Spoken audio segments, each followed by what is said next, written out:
ओम नमः शुद्धेभ्यः। ओम नमः शुद्धेभ्यः। ओम नमः शुद्धेभ्यः। मंगलम भगवान वीरो मंगलम गौतमो गणे मंगलम कुंदकुंदाद्यो जैन धर्मोस्तु मंगलम सर्वमंगलमांगल्यम सर्वकल्याणकारकम प्रधानम सर्वधर्माणां जैनम जयतु शासनम। अहिंसा परमो धर्म की, महावीर भगवान की। प्रातः स्मरणीय परम पूजाचार्य गुरुवर श्री विद्यासागर जी मुनि महाराज की जय।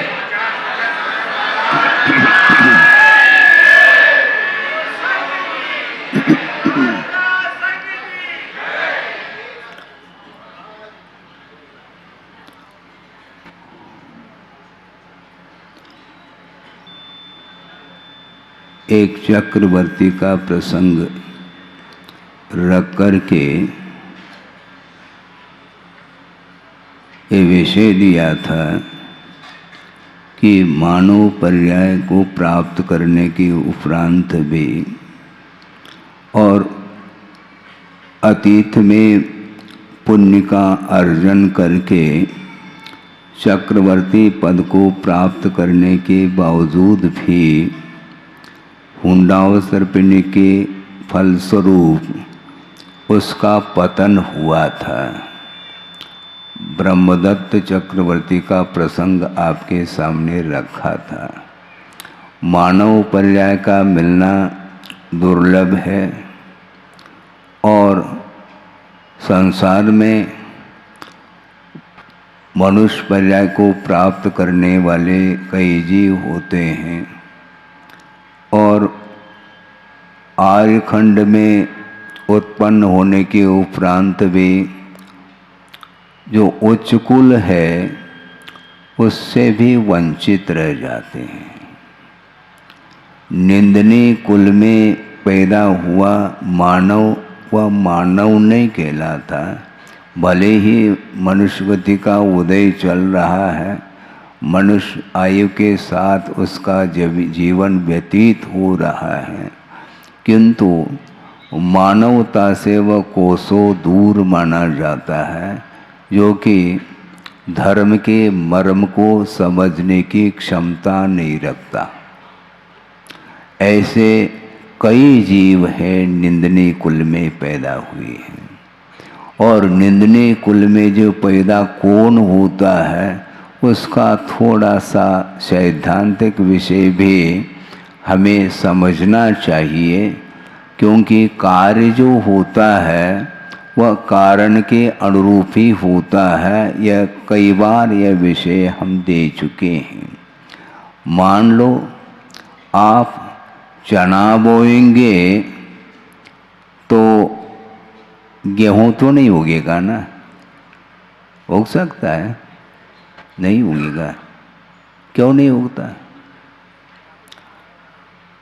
चना बोया है, जो बोया है वही उगेगा। इसी को बोलते हैं कारण सदृशम कार्यम। कारण के अनुरूप कार्य होता है, ऐसा कहा गया है। तो निंदनीय कुल में जो पैदा हुआ है उसका कारण क्या है, उसका इतिहास आपके सामने रखना चाहते हैं हम। क्योंकि निंदनीय कुल में हर व्यक्ति पैदा नहीं होता। जो निंदनीय कार्य करता है उसी को वह कुल प्राप्त हो जाता है, क्योंकि नीच गोत्र का बंध किए बिना वह निंदनीय कुल को प्राप्त नहीं हो सकता। यह अकाट्य कर्म सिद्धांत का यह नियम है। तो नीच गोत्र का बंध कौन कर सकता है? आप ध्यान दें, यह प्रवचन नहीं है, यह सिद्धांत का विषय दिया जा रहा है, क्योंकि सिद्धांत का ज्ञान करना भी अत्यंत आवश्यक हो रहा है।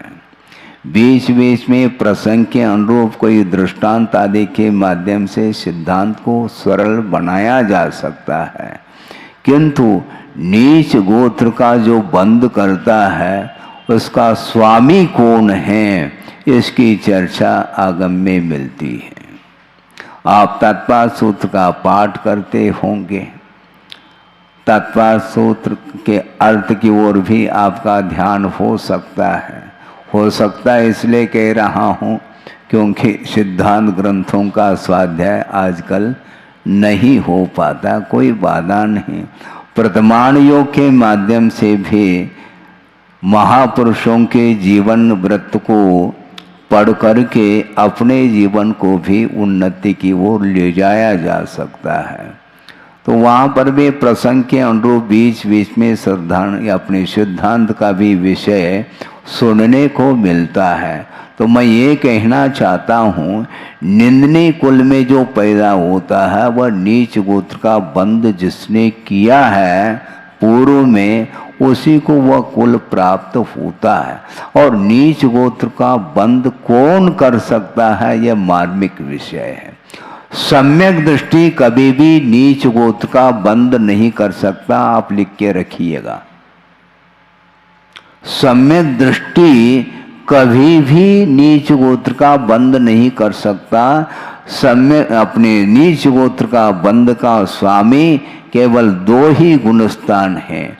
जो सम्यक दर्शन से नीचे आया है और मिथ्यात्व रूपी धरती में अभी वहाँ पर पहुँचा नहीं धरती पर, किंतु बीच का जो गुणस्थान है द्वितीय गुणस्थान तक ही नीच गोत्र का बंध होता है। प्रथम अर्थात मिथ्यात्व गुणस्थान और द्वितीय गुणस्थान, ये दो ही गुणस्थान हैं जिसमें नीच गोत्र के बंध के परिणाम होते हैं। सम्यक दर्शन जिसके पास है वह कभी भी नीच गोत्र का बंध नहीं कर सकता। एक तो बंध के स्वामी की अपेक्षा से विषय रखा, किंतु नीच गोत्र के परिणाम क्यों होते हैं, उसके लिए कारण क्या है। नीच गोत्र का बंध अपने आप नहीं होता, परिणाम के बिना बंध नहीं हो सकता। तो उसके लिए बहुत एक मार्मिक सूत्र दिया है आचार्य उमा स्वामी महाराज ने, उसको आप ध्यान से सुनिएगा। हाँ, और अपने परिणामों के साथ हमें तुलना करना है। मैं भी उसमें शामिल हूँ क्योंकि मुझे भी स्वाध्याय करना है, केवल आपको नहीं करना, बल्कि आपके निमित्त को लेकर के मैं स्वाध्याय करने के लिए बैठा हूँ, ये ध्यान रखें। गुरुदेव ने कई बार कहा स्वयं को धर्मदान करना होता है और दूसरे के निमित्त को लेकर के यदि धर्मदान होता है तो और सॉलिड धर्मदान हो सकता है। हाँ, आपके निमित्त से मैं धर्मदान करने के लिए बैठा हूँ, भले नीचे ऊपर बैठना है, अलग व्यवस्था है, ये व्यवस्था अलग है, किंतु धर्म ध्यान की ओर दृष्टि होनी चाहिए। तो आगम में ये सूत्र मिल रहा है कि नीच गोत्र का बंध कौन करता है। परात्म निंदा प्रशंसे सदसद गुणोच्छादनोद भावने च नीचैर गोत्रस्य, ये सूत्र दिया है। प्राय करके बुंदेलखंड की ये परंपरा है कि 10 लक्षण पर्व में तत्पाद सूत्र का पाठ होता है और उन दिनों में सूत्र वो सामने आते हैं। अभी 10 लक्षण पर्व नहीं चल रहा है, कहाँ 10 लक्षण पर्व आएगा ये हमारा विषय नहीं है। अभी तो ये सूत्र क्या कहता है, इस ओर ध्यान देना है।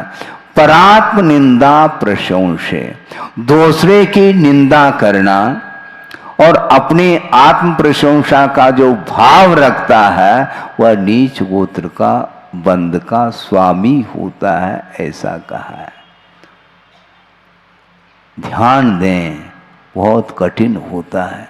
निरंतर संसारी प्राणी दूसरे की निंदा करने में यदि इसलिए रख रहा हूं कि आप कर रहे हैं ऐसा नहीं कह रहा हूं। जो करता है उसके लिए सूत्र है, जो नहीं करता है उसके लिए सूत्र नहीं लागू होता, ये ध्यान रखो। और दूसरी बात यह है कि महाराज आपने ये विषय जो दिया है शायद संभव है हमारे लिए कहना चाहते हैं, तो आप बैठे क्यों हो सभा में? है आपके लिए नहीं, वस्तुतः आचार्यों ने जो आगम की रचना की है किसी व्यक्ति विशेष को लेकर के उन्होंने रचना नहीं की, किंतु प्राणी मात्र के कल्याण के दृष्टि को लेकर के सिद्धांत को सामने रखा है। और बहुत महान उनका उपकार हम लोगों के ऊपर हुआ है। इसलिए ये नहीं समझना चाहिए कि महाराज का फोकस मेरी ओर है, हम किसी की ओर नहीं। मैं ये कहना चाहता हूं मैं अपनी ओर फोकस बना रहा हूं, ये ध्यान रखो। कहीं ऐसा ना हो कि मेरे अंदर भी वो भाव उत्पन्न ना हो, हमें अलर्ट रहना चाहिए। हाँ, वाहन में बस में बैठ जाते हैं, 150 लोग मान लो, एक बड़ा बस है उसमें बैठे हैं और वो नींद ले सकते हैं किंतु ड्राइवर नींद नहीं ले सकता, ये ध्यान रखो। इसलिए मैं आपके लिए उपदेश दे रहा हूं और मेरे अंदर वो मान लो बात घटित हो रही है तो ठीक नहीं माना जाता, इसलिए मैं अपनी ओर फोकस कर रहा हूं। और आप सुनने के लिए बैठे हैं तो सुनो आप, मैं भी सुन रहा हूं क्योंकि मेरे पास भी 2 कान हैं। आगम के अनुरूप मैं बोल रहा हूं क्या नहीं बोल रहा हूं, यह ध्यान मुझे भी रखना है, तब कहीं जाकर के आगम के अनुरूप कुछ परोस सकता हूं।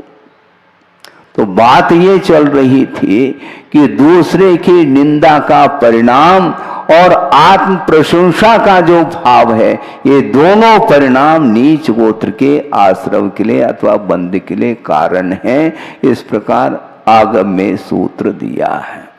हम अपने आपके मन को टटोलना है, अननेसेसरी बिना निष्प्रयोजन किसी की निंदा यदि करते हैं उससे हमें स्वयं को कुछ भी लाभ नहीं है, दूसरे की हानि हो सकती है, दूसरे की हानि हो अथवा न हो।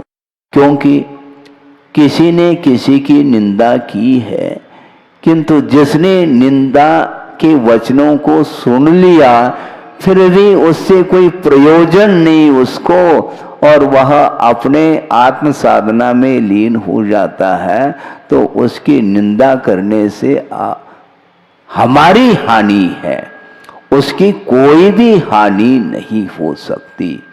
तो दूसरे की निंदा नहीं करना। महाराज हम किसकी निंदा करें? वो भी लिखा है, निंदामी गराहामी अप्पानम कहा, अपनी आत्मा की आलोचना निंदा करो, क्योंकि अतीत अनंत काल में हमने जो पाप का अर्जन किया है अज्ञान दशा में, उसको धोना चाहते हैं भगवान। इसलिए मैं निंदा में गराहामी अप्पानम ऐसा कहते हैं। इसलिए हमें अपनी प्रशंसा नहीं करना, न दूसरे की निंदा करना, अपनी निंदा करना, और जो गुणी है उसकी मुक्त कंठ से प्रशंसा करना चाहिए। और हम करने के लिए बैठे हैं, ध्यान रखो। क्योंकि जो गुणी होता है उसके प्रति प्रमोद भाव यदि व्यक्त नहीं होगा तो निश्चित रूप से वह ईर्ष्या का कारण बनेगा, पक्की बात है। ज्ञान के क्षेत्र में कोई आगे बढ़ सकता है, साधना के क्षेत्र में कोई आगे बढ़ सकता है, कोई दान के क्षेत्र में आगे बढ़ रहा है, तो उनके लिए दोनों हाथों से हम आशीर्वाद देंगे और उस दान का समर्थन करेंगे। मैं भी दाता हूं, ये ध्यान रखो। हाँ, आप तो हो, किंतु महाराज आप कैसे दाता हैं?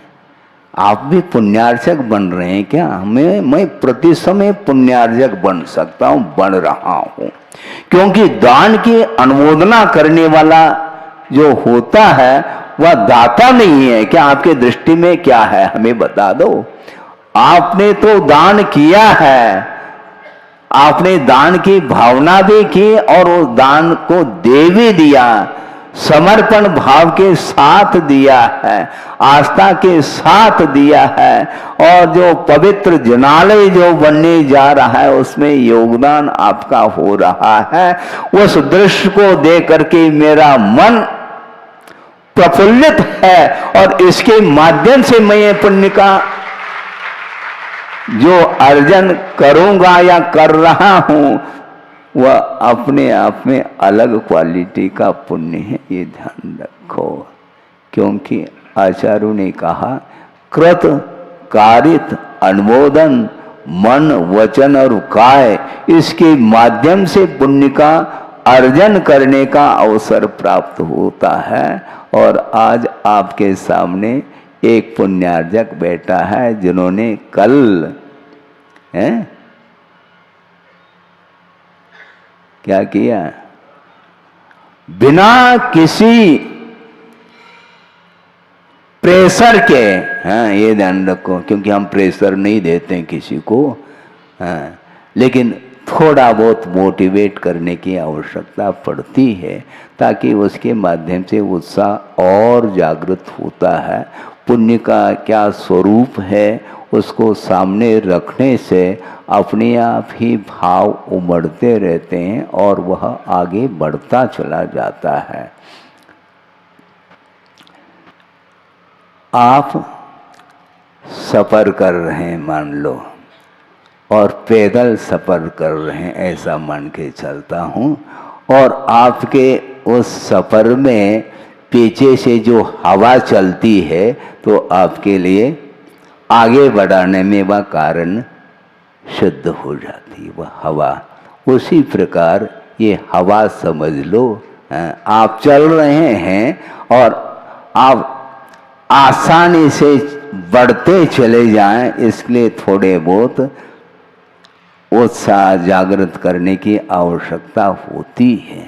आप सोचो, कहने के लिए आप गृहस्थ हैं और आपके साथ परिवार लगा हुआ है, आपके साथ और भी अड़ोस पड़ोस के जो व्यक्ति हैं जो परस्पर में एक निकट संबंध को लिए हुए हैं, रिश्तेदारी बोलते हैं आप लोग, ये सब इसका सब निर्वाह करते हुए भी धर्म के प्रति जो आस्था निरंतर जागृत होती चली जा रही है, यही इसी को बोलते हैं ये वातावरण भले ही पंचमकालीन वातावरण है, किंतु इसके माध्यम से जो जीव का विकास हो रहा है वो अपने आप में अद्भुत है और दूसरे के लिए भी वह अनुकरणीय बन जाता है। तो मैं ये कह रहा था कि हमें किसी दूसरे की निंदा नहीं करना, किंतु जो गुणी है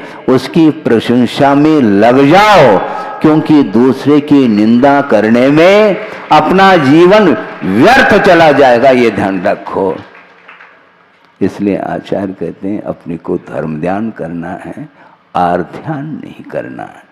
क्योंकि जो विपरीत चल रहा है वह अपने कर्म के उदय के कारण चल रहा है, उसको भी संभालने की बात रखो आप।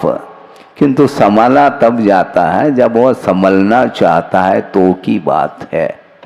हम दूसरे के ऊपर अनुग्रह कर सकते हैं, करना चाहिए, किंतु वह अनुग्रहित होने के लिए वह अग्रसर है तो उसके ऊपर अनुग्रह किया जाता है और करना चाहिए। तो इसलिए दूसरे की निंदा करने के लिए मनुष्य पर्याय नहीं मिली है, पाप करने के लिए मनुष्य पर्याय नहीं मिली है, बल्कि इस मनुष्य पर्याय के माध्यम से विकास करने का एक मौका, एक अवसर प्राप्त है हमें।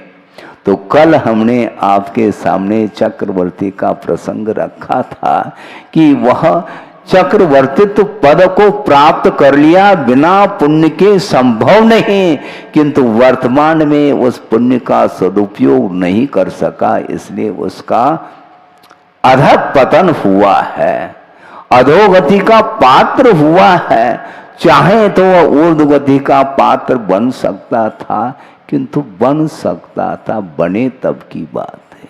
तो आज ठीक उससे एक विपरीत प्रसंग आपके सामने रखने जा रहा हूँ। इसलिए अपने को आगम खोल करके भले ही 10-15 मिनट आप शांति के साथ पढ़ेंगे और समझते हुए पढ़ेंगे। मान लो आपको समझ में नहीं भी आ रहा है तो जिसके पास ज्ञान है उनके पास बैठ करके विनीत भाव के साथ ज्ञानार्जन करने का पुरुषार्थ करिएगा और उसके माध्यम से निश्चित रूप से वस्तु का स्वरूप सामने आता चला जाएगा। तो हमें क्या करना चाहिए, हमारा कर्तव्य क्या है, उस आगम के माध्यम से हमें ज्ञात हो सकता है। किंतु रुचि की बात है, रुचि यदि नहीं है तो महाराज रुचि जागृत करो ना आप। मान लो हम तो रुचि जागृत करने के लिए बैठे हैं। मान लो क्या आप भोजन करने के लिए बैठे हैं किंतु रुचि नहीं है आपकी, तो क्या करते हैं? ये मानना पड़ेगा कि डाइजेस्ट नहीं हो रहा है, मंदाग्नि हो रही है मान लो, तो आप क्या करते हैं? लवण भास्कर, लवण भास्कर का आप प्रयोग करते हैं। तो उसी प्रकार हम भी कुछ भास्कर का प्रयोग तो करेंगे, करना पड़ेगा। रुचि जागृत कराई जाती है, पक्की बात है। कहते कि नहीं, हिंगाष्टक चूर्ण अलग है, लवण भास्कर अलग है, पता नहीं न जाने कौन कौन से चूर्ण हैं। और भोजन के बाद भी फांकी लेते रहते हैं। सौंफ है, इलायची है, लौंग है, आदि आदि जो पाचक वस्तु मानी जाती हैं। तो ये सारे अपने भोजन को पचाने के लिए जो पदार्थ हैं उनका आप सेवन करते हो, उसके माध्यम से भूख बढ़ती है। आपकी भूख बढ़ रही है क्या?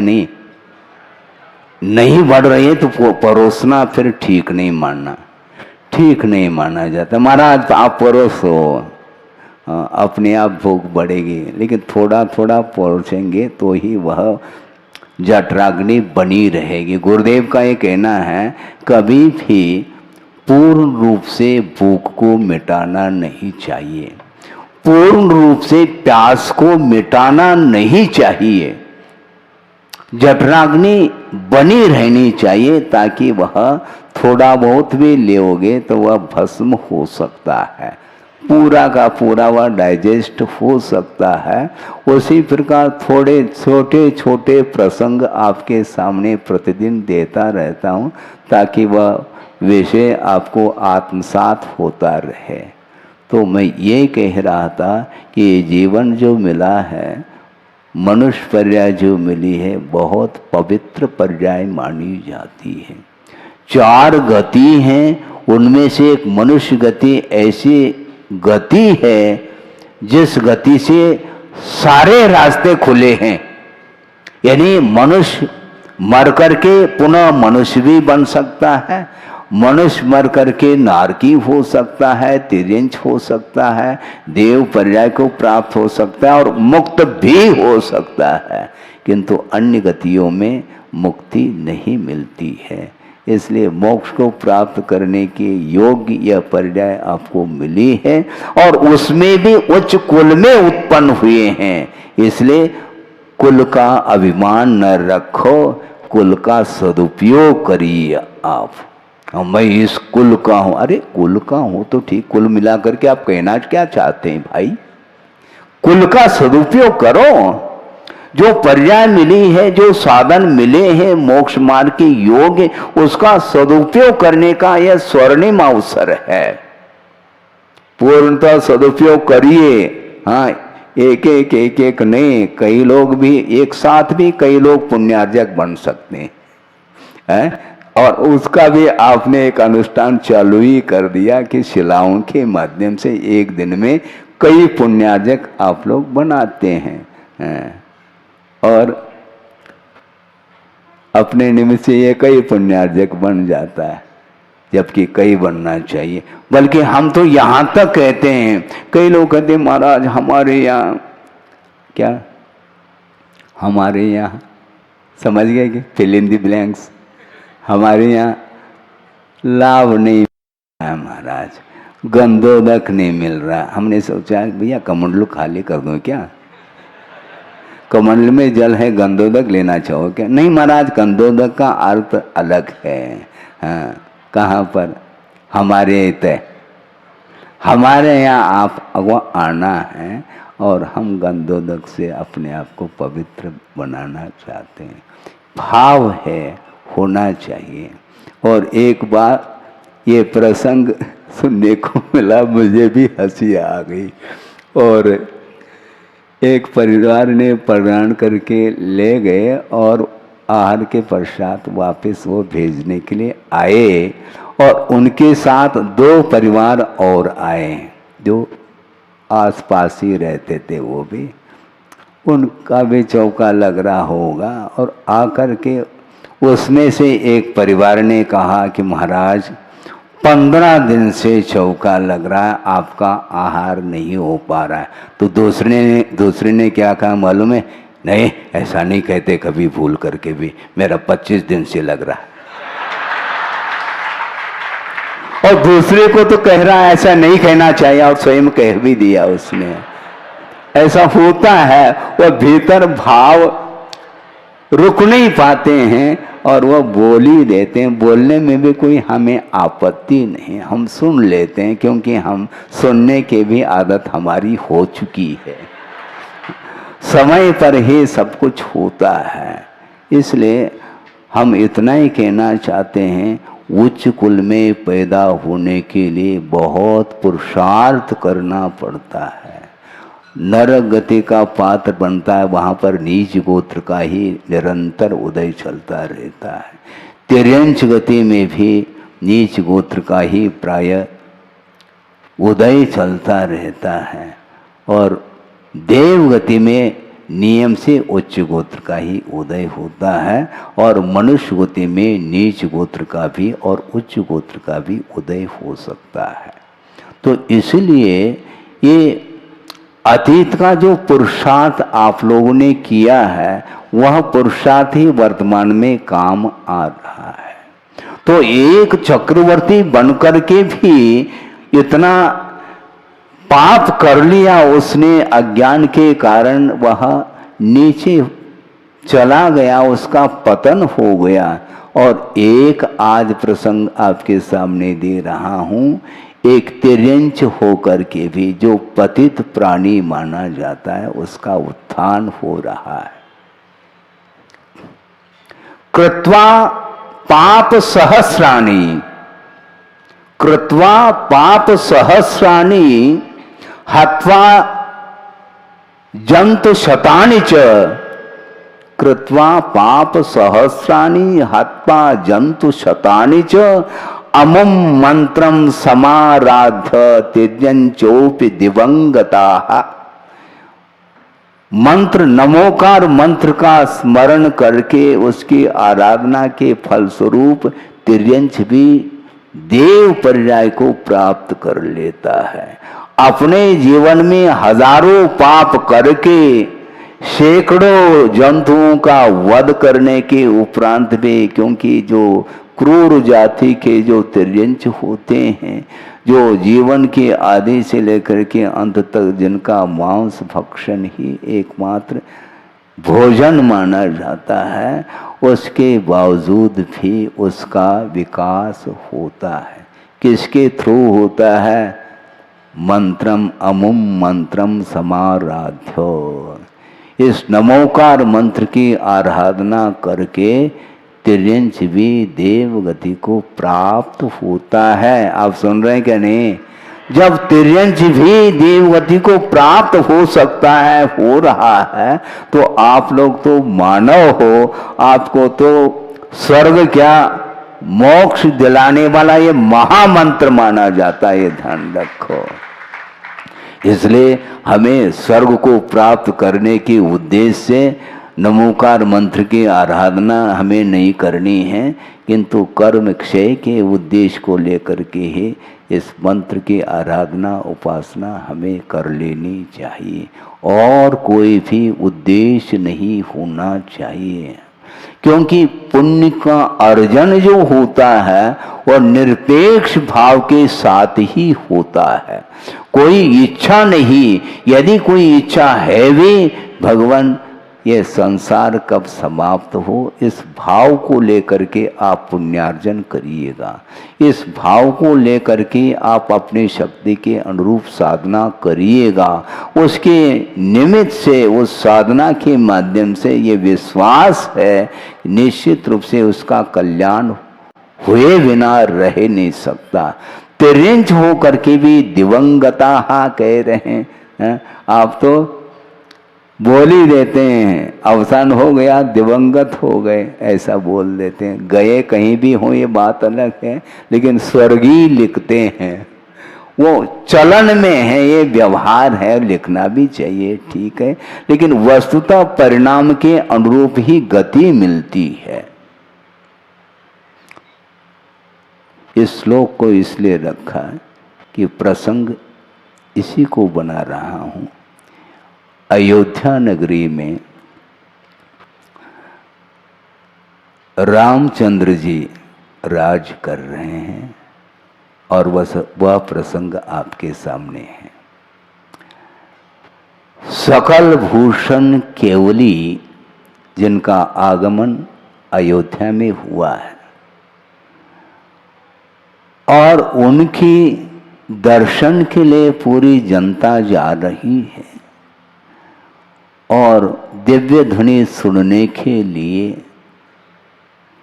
पूजन अर्चन करने के लिए, वंदना आदि करके अपने भावों को उज्जवल बनाने के लिए सारी जनता पहुंच रही है।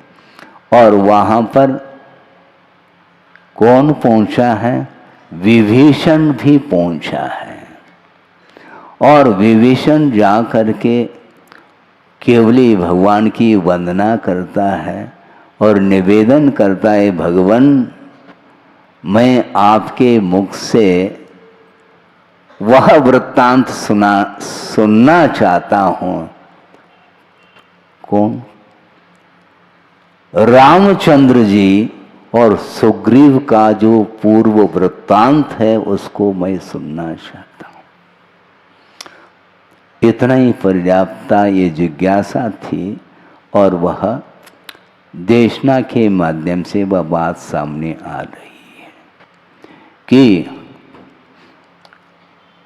रामचंद्र जी कौन बनते हैं, सुग्रीव कौन बनता है, इसको समझना है। एक पद्मरुचि नाम के सेठ हैं और वे अपने हवेली से निकल करके किसी कार्य निमित्त को लेकर के जा रहे हैं। संभव है देव दर्शन के लिए जा रहे हों, ये भी संभव हो सकता है।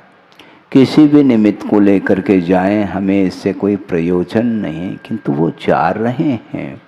और जाते समय मार्ग में एक दृष्टि उनकी पड़ी और देखा वहाँ पर एक पशु है, बैल है जो मरणासन है। मरणासन है, उसको देख करके करुणा के साथ, दया के साथ उस पद्मरुचि सेठ ने नमोकार मंत्र सुनाया। सुन रहे हैं आप? महाराज ये तो हम जपते ही रहते हैं। अरे जपते ही रहते, ऐसा क्यों कर रहे हो आप? इसका कोई महत्व नहीं है क्या? वस्तुतः अभाव का महत्व होता है, सद्भाव का महत्व नहीं होता है। हम और आपके पास नमोकार मंत्र स्मरण करने के लिए वह नमोकार मंत्र मिल चुका है और बार बार बार बार वह स्मरण करते करते करते करते उसका महत्व समाप्त जैसा हो गया है। किंतु उसी नमोकार मंत्र के श्रवण से उस बैल का क्या विकास हुआ आपको समझ में आएगा। उस बैल ने जो मरणासन है उसको सुनाया गया है और उस नमोकार मंत्र के स्मरण से वह कहाँ पहुँच गया है? अभी स्वर्ग की बात मत करो, वो एक राजा के यहाँ राजपुत्र हुआ है। हाँ, वही जो पशु था अब राजा का पुत्र बना है।